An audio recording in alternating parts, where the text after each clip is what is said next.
আসসালামু আলাইকুম, সবাইকে স্বাগত জানাচ্ছি বিডি ফিউজে। আপনাদের সাথে আছি আমি সাবরিনা কাজী। রাশিয়া 2014 সালে ইউক্রেনের কাছ থেকে ক্রিমিয়া দখল করে নেয়। এছাড়াও ইউক্রেনের পূর্বাঞ্চলে জাতিগত রুশ অধ্যুষিত ডোনবাস অঞ্চলে বিচ্ছিন্নতাবাদীদেরকে সমর্থন দিচ্ছে মস্কো। এসব বিষয়কে কেন্দ্র করে গত 7 বছর ধরে রাশিয়ার সাথে যুক্তরাষ্ট্রের নেতৃত্বাধীন ন্যাটো জোটের সম্পর্কে টানাপোড়েন চলছে। রাশিয়ার আগ্রাসন থেকে ইউক্রেন ও জর্জিয়ার নিরাপত্তা নিশ্চিত করতে দেশ দুটিকে সদস্য করে সেখানে সামরিক ঘাঁটি করতে চায় ন্যাটো। অন্যদিকে রাশিয়া ন্যাটোর এই চেষ্টার ঘোর বিরোধী। মস্কো চায় না তার ঘাড়ের কাছে ন্যাটোর সামরিক ঘাঁটি হোক। শুধু ইউক্রেন নয়, তাইওয়ান সহ বিশ্বের অন্যান্য অঞ্চলেও উত্তেজনা বাড়ছে। প্রেসিডেন্ট বাইডেনের গণতন্ত্র সম্মেলনকে ঘিরে দুনিয়া জুড়ে এক ধরনের মেরুকরণ ঘটতে যাচ্ছে। বিশ্ব কি আবার স্নায়ুযুদ্ধের দিকে ফিরে যাচ্ছে, নাকি আরেকটি যুদ্ধ অনিবার্য হয়ে উঠছে, তা থাকছে মোতালেব জামালির বিশ্লেষণে।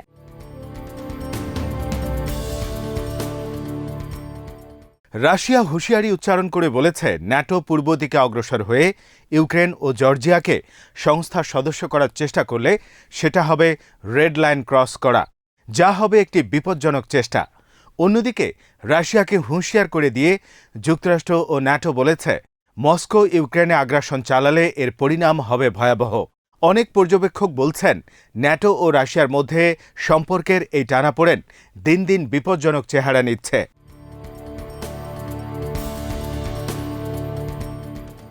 এই পরিস্থিতিতে আরেকটি বিশ্বযুদ্ধের ক্ষেত্র তৈরি করতে পারে বলে তারা মনে করছেন। ব্রিটিশ সেনাবাহিনীর প্রধান বলেছেন, পরিস্থিতি দ্বিতীয় বিশ্বযুদ্ধের চেয়েও ভয়াবহ হবে।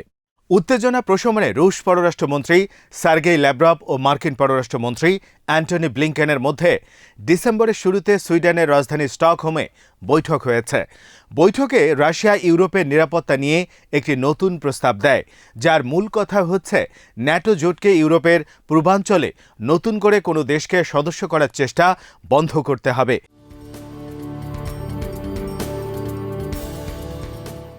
ইউক্রেন ও জর্জিয়াকে সদস্য করার যে উদ্যোগ ন্যাটো নিয়েছে তা বন্ধ করতে হবে। ব্লিংকেন রাশিয়ার সেই প্রস্তাব বা দাবির ব্যাপারে তাৎক্ষণিক কোনো প্রতিক্রিয়া জানাননি, বরং তিনি পাল্টা সতর্ক করে বলেছেন, ইউক্রেনের সামরিক অভিযান চালালে রাশিয়াকে ভয়াবহ পরিণতি ভোগ করতে হবে। পাল্টাপাল্টি এই হুঁশিয়ারির মধ্যেই রুশ প্রেসিডেন্ট ভ্লাদিমির পুতিন ও মার্কিন president Joe Biden Ukraine issue নিয়ে ভার্চুয়াল বৈঠক করেন। প্রায় 2 ঘণ্টার এই বৈঠকেও তেমন কোনো অগ্রগতি হয়নি। ফলে ইউক্রেন ইস্যু নিয়ে রাশিয়া ও ন্যাটো জোটের মধ্যে উত্তেজনা থেকেই গেল। অনেক বিশ্লেষক মনে করেন, রাশিয়া আগামী বছরের শুরুতে ইউক্রেনে সামরিক অভিযান চালিয়ে দেশটি দখল করে নিতে পারে।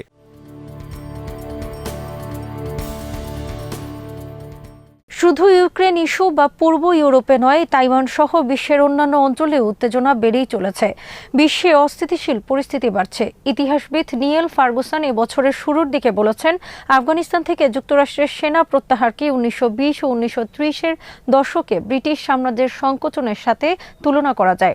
100 বর্ষ আগে যেভাবে ব্রিটিশ সাম্রাজ্যের ক্ষয় শুরু হয়েছিল, বর্তমানে যুক্তরাষ্ট্রেরও একই রকম পরিণতি হতে যাচ্ছে। কারণ বিশ্ব শক্তি হিসেবে যুক্তরাষ্ট্র বর্তমানে তার দায়িত্ব পালন করতে পারছে না বলে তিনি মন্তব্য করেছেন।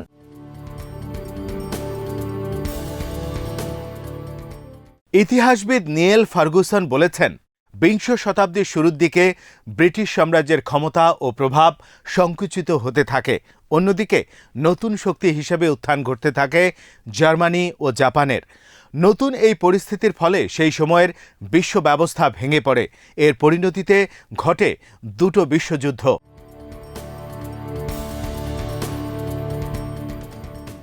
নিয়েল ফার্গুসনের মতে, পশ্চিমা বিশ্ব আবারও একইভাবে বড় ধরনের যুদ্ধের দিকে ধাবিত হচ্ছে নিজেদের আধিপত্য টিকিয়ে রাখার জন্য।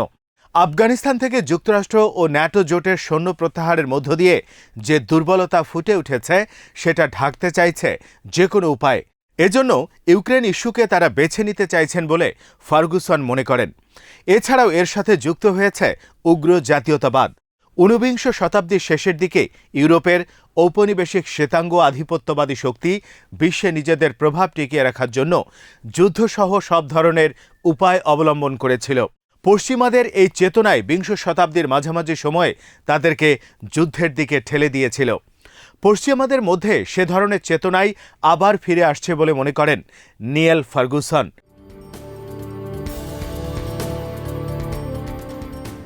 উগ্র জাতীয়তাবাদ ও বর্ণবাদী শ্বেতাঙ্গ আধিপত্য বিস্তারের মাধ্যমে বিশ্ব যেন আর কখনো সর্বাত্মক যুদ্ধে জড়িয়ে না পড়ে সেরকম পদক্ষেপ নেওয়া হয়। দ্বিতীয় বিশ্বযুদ্ধ পরবর্তী ইউরোপের রাজনৈতিক ব্যবস্থা ও জাতিসংঘ সনদের মাধ্যমে তা নিশ্চিত করার উদ্যোগ গ্রহণ করা হয়। এর মাধ্যমে ইউরোপে শান্তি ফিরে আসে। বলকান যুদ্ধ ছাড়া বিগত ৭৫ বছরে ইউরোপে আর কোনো যুদ্ধ সংঘটিত হয়নি, যদিও এই সময় বিশ্বের অন্যান্য অংশে যুদ্ধের দামামা বেজেছে অনেকবার।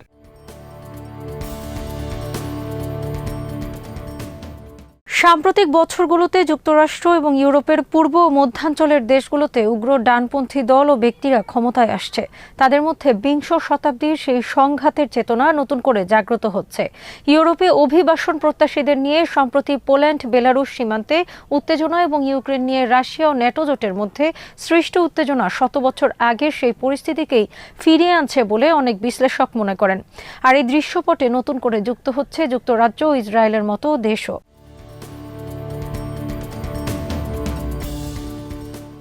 ব্রেক্সিটের মাধ্যমে ইউরোপীয় ইউনিয়ন থেকে বেরিয়ে গেছে ব্রিটেন। দেশটি দাবি করে থাকে যে তারা আইনের শাসন ভিত্তিক আন্তর্জাতিক ব্যবস্থাকে সমুন্নত রাখার জন্য কাজ করে আসছে, অথচ অভিবাসন প্রত্যাশীদের নিয়ে সম্প্রতি বেলারুশ পোল্যান্ড সীমান্তে উত্তেজনা সৃষ্টি হলে পোল্যান্ডের পক্ষে সেখানে সৈন্য পাঠিয়েছে ব্রিটেন।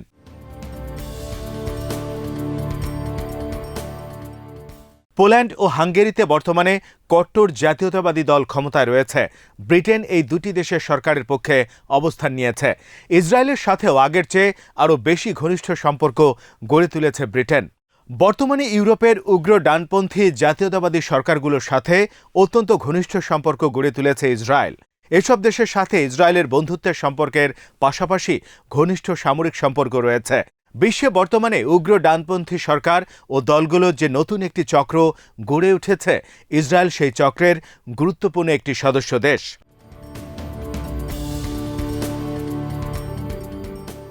সম্প্রতি ব্রিটেন ও ইসরায়েলের মধ্যে সামরিক ও বাণিজ্য চুক্তি স্বাক্ষরিত হয়েছে। ব্রিটেনের পররাষ্ট্রমন্ত্রী লিজ ট্রাস ও ইসরায়েলি পররাষ্ট্রমন্ত্রী ইয়াইর লাপিড বলেছেন, এই চুক্তি ব্রিটেনের প্রযুক্তি খাতে নতুন দিগন্তের সূচনা করবে।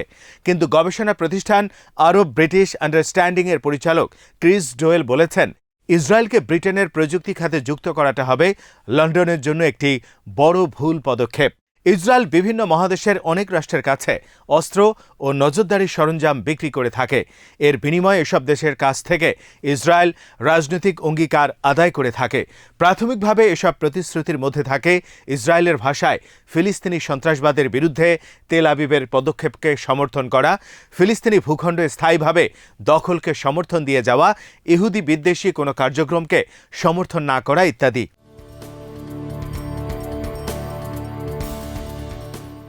ইসরায়েলের আন্তর্জাতিক এই তৎপরতায় শুধু ব্রিটেন নয়, পূর্ব ইউরোপের দেশগুলো এবং ভারতও ঘনিষ্ঠভাবে জড়িত রয়েছে। তারা ইসরায়েলকে সার্বিক সমর্থন দিয়ে যাচ্ছে।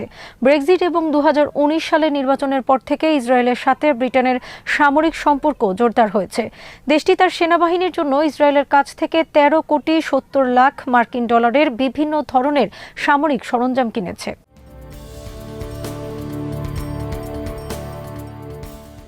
ব্রিটেনের উদ্যোগে ও সহায়তায় ১৯৪৮ সালে ফিলিস্তিন ভূখণ্ডে ইসরায়েল রাষ্ট্র প্রতিষ্ঠিত হয়। এবারই প্রথম ব্রিটিশ সরকার ইহুদি রাষ্ট্রটির কাছ থেকে এ ধরনের সামরিক সরঞ্জাম কিনল। এছাড়া ইসরায়েলি ড্রোন নির্মাণ কোম্পানি অ্যালবিট সিস্টেমকে ব্রিটেনের উপকূলগুলো টহল দেওয়ার দায়িত্ব দেওয়া হয়েছে।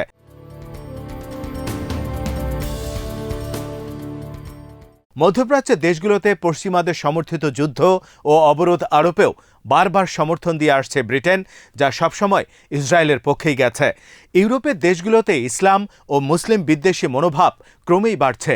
এর অন্যতম কারণ হচ্ছে ইসলাম বিদ্বেষী উগ্র ডানপন্থী রাজনৈতিক দল ও ব্যক্তিদের ক্ষমতায় আসা। ফ্রান্সে ২০২২ সালের প্রেসিডেন্ট নির্বাচনে দুজন মুসলিম বিদ্বেষী উগ্র ডানপন্থী রাজনৈতিক প্রার্থী হয়েছেন। ভোটারদের কাছে বিকল্প কোনো প্রার্থী না থাকলে তারা উগ্রপন্থীদেরকেই ভোট দেবেন।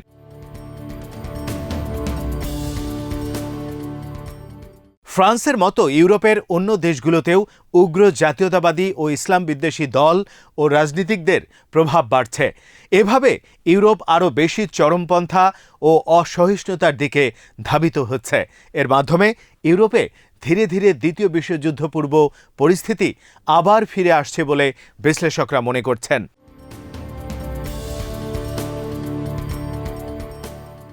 আজ এখানেই শেষ করছি। সবাই ভালো থাকুন, সুস্থ থাকুন আর দেখতে থাকুন বিডি ভিউজ। চ্যানেলটি ভালো লাগলে সাবস্ক্রাইব করুন। সংযুক্ত থাকুন আমাদের ফেসবুক পেজে। আল্লাহ হাফেজ।